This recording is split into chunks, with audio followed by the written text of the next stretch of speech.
Hi, interwebs. I'm Boyd. This is Kyle. And this is Red Destiny Art's first video blog, movie review, critique, whatever the hell you want to call it. Today we're going to start with They Live. Yes. And so, Kyle, you've never seen this before, right? I have not. I saw a black and white image from it on Tumblr, which is why I bought it. And it was like all these like billboards that said just like consume and feed and sleep and eat and like all this stuff. And I was like, like I want to see that movie, whatever movie that is. And they had it cited as this one, and so I was like, I'm gonna buy it because I need to see it. Well, I've seen parts of this movie. I don't think I've seen the whole thing start to finish, but I've seen most of it.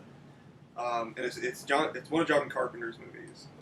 And unfortunately, it doesn't have Kurt Russell in it, like a lot of his classic ones do. But this one does have Roddy Piper, and that's freaking awesome.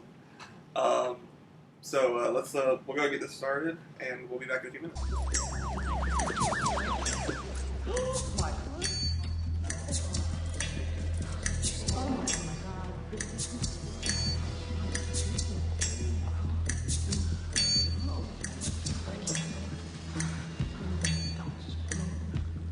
I have come here to chew bubblegum and kick ass. And I'm all out of bubblegum. Okay, well, we're back from watching They Live. That's a movie that happened. Yeah, definitely is. Definitely is a movie that happened. Well, first off, did you like it? Yes, I definitely liked it. I'm glad I bought it. It is really not like any other movie I've seen, and also like every other movie I've ever seen from the 80s. I mean, it really did not disappoint. It's just the perfect amount of cheesy. Describes it, though, on the back of the box as a heart-pounding thriller. And I have to say that I disagree. Well, not quite. It's not that quite. hard. Not really heart-pounding, and not really a thriller. Maybe was this a thriller in the 80s? I mean, I was 6 when this came out. If I was 6, I bet this would be a thriller to me if I was 6. I do remember seeing this movie like on the shelf at the rental places when I was younger, and thinking, oh man, that looks scary as shit. I mean, it's weird. Like, if you look at this, if you don't know anything about the movie, it's called They Live, and it's got a picture of like this zombie-looking thing right here. So you think it's a zombie movie, but it's not. It's about these aliens that have come over and basically just kind of taken over the world in secret. Spoilers, but yeah. It's for this 20-year-old movie. 26-year-old actor. Jesus. I wonder, they got Roddy Piper to play him, and after the movie started, I kind of thought, like, was this supposed to be Kurt Russell?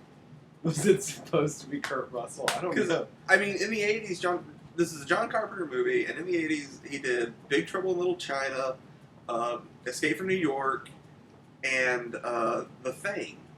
Not necessarily in that order, but he did those 3 movies, all with Kurt Russell in it. Such a good movie, The Thing. Oh, man.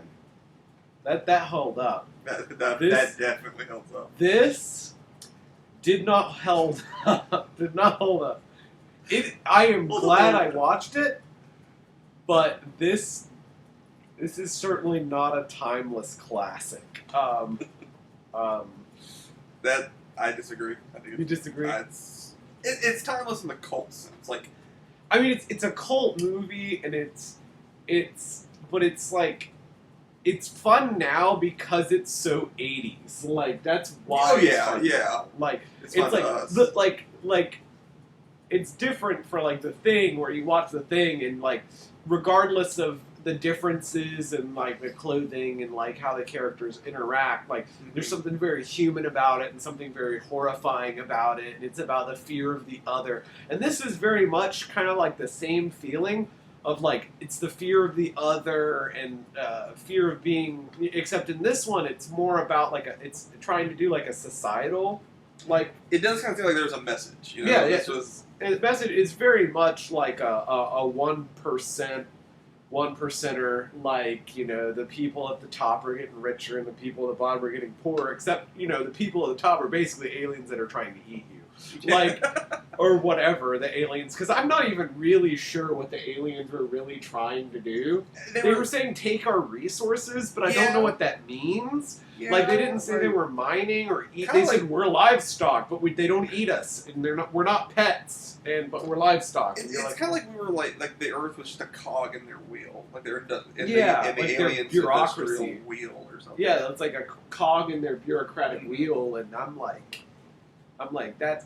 I mean, that's in a one way that's more nightmarish than like the Thing, where it's just this like horrible evil thing, and you're like, oh well, yeah, we need to fucking kill that. Whereas this one, you're like, what do you do? How do you destroy bureaucracy? So if this one was about like American greed and like consumerism and whatnot, was the creature from the Thing? Was that like also a metaphor for like something that comes and absorbs?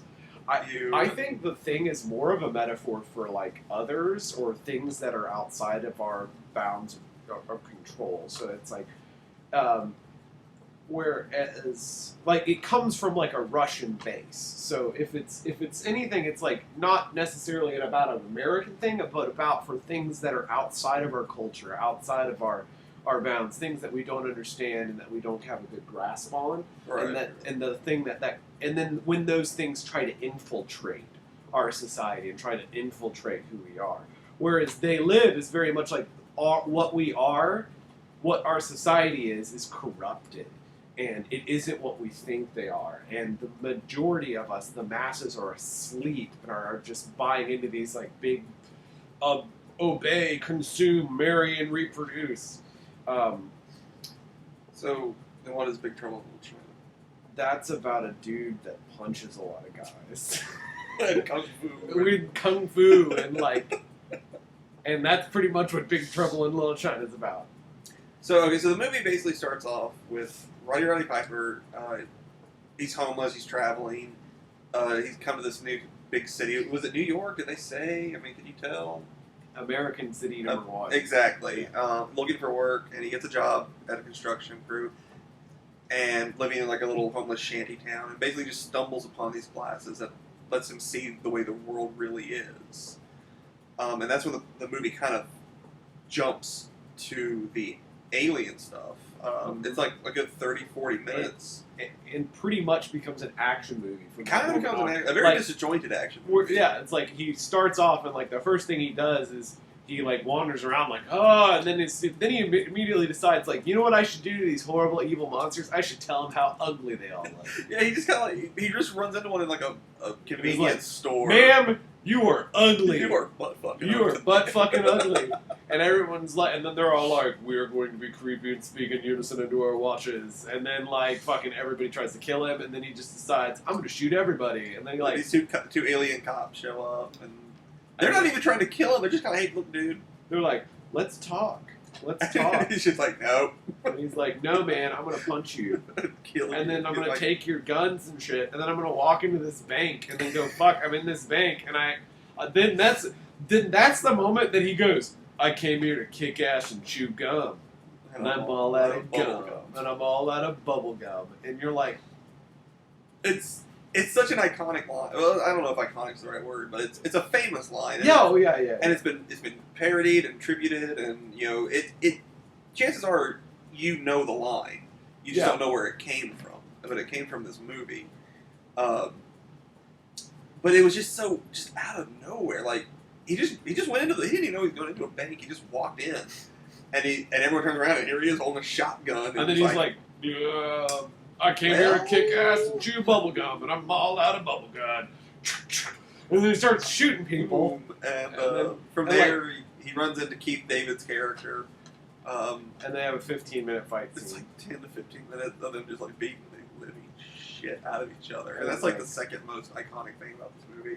Yeah. Or memorable thing, I should say. Probably iconic stuff. Right? And didn't you say like that fight scene in the South Park episode between like... As I understand it, there's an episode of South Park.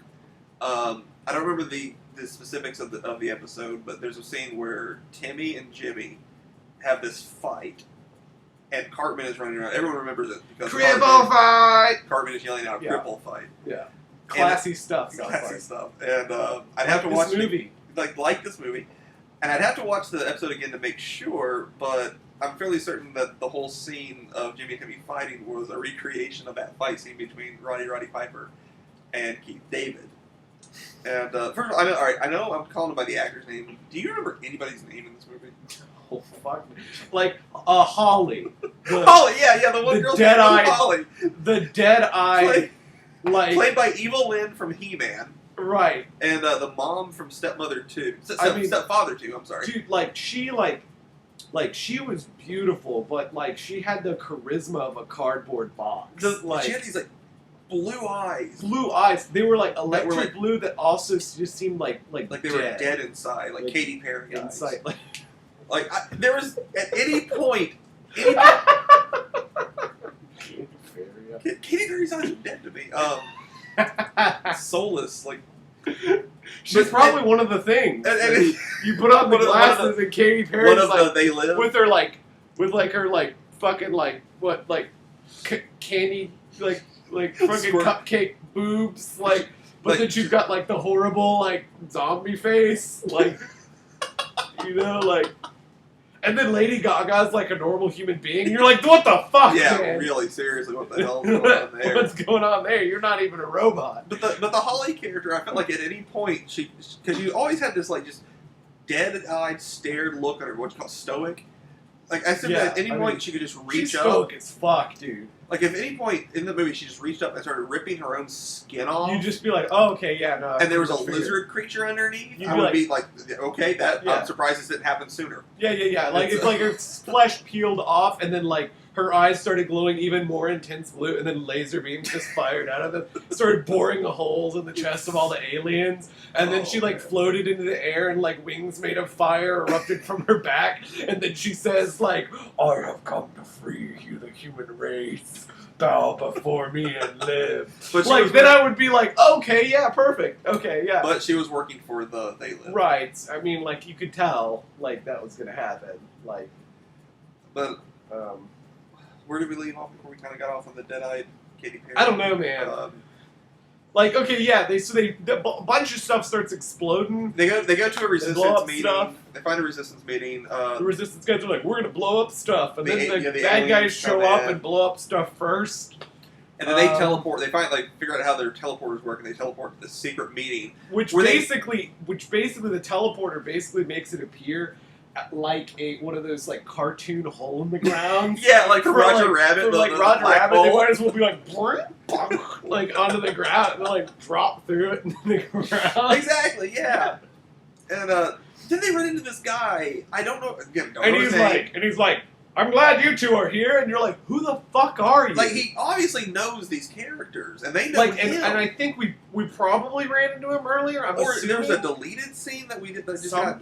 I don't know. He's gone, and but he's just hey buddy, let me show you around this top secret base. You know? And they're like, yeah, all right. And then he shows them around the top secret base, and then he shows them this is how we're going to explain everything here, and this is how they teleport you here, and this is what they do, and here's where we brainwash them. Would you guys like to see where they brainwash them? Sure would. Sure, and then they get there, they pull out their gun, they start killing. I got a bite. What was it? He's like, do you have your IDs? We got them right here.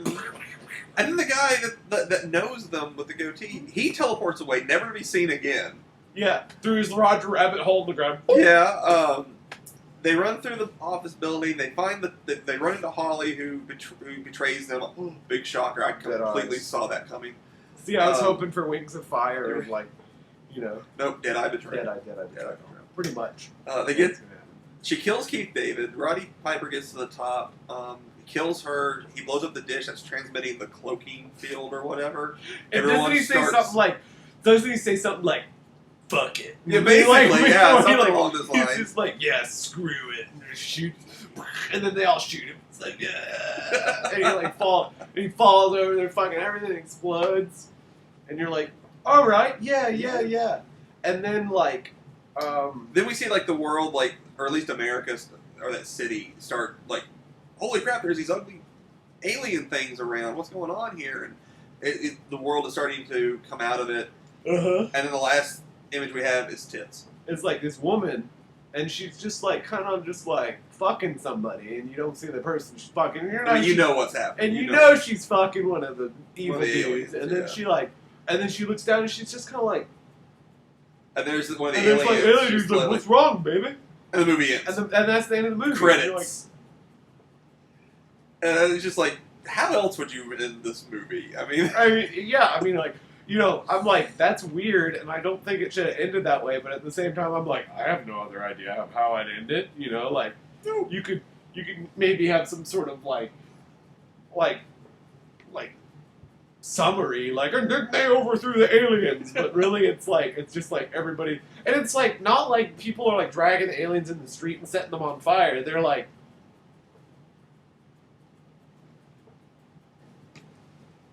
what the hell's going on? Like, does that guy have leprosy? Like, what's going on? They're not even really that freaking out. I like the part at the end where like all this craziness is going on. Like one of the aliens is talking and he's complaining about like how immoral everything is on the television. Yeah. He's like these directors like John Carpenter have to or like need to tone it back. They're just getting too crazy or something like that. And you're like, like. He doesn't give a fuck, man. He was just like, I think he just had fun with this movie. Yeah. Like, I don't, He just probably got really high.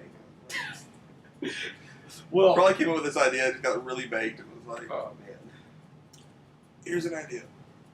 all right. He probably got like sunglasses, and he's like, whoa, wait a minute. It's like I see a different world with these sunglasses. What if it was a different world?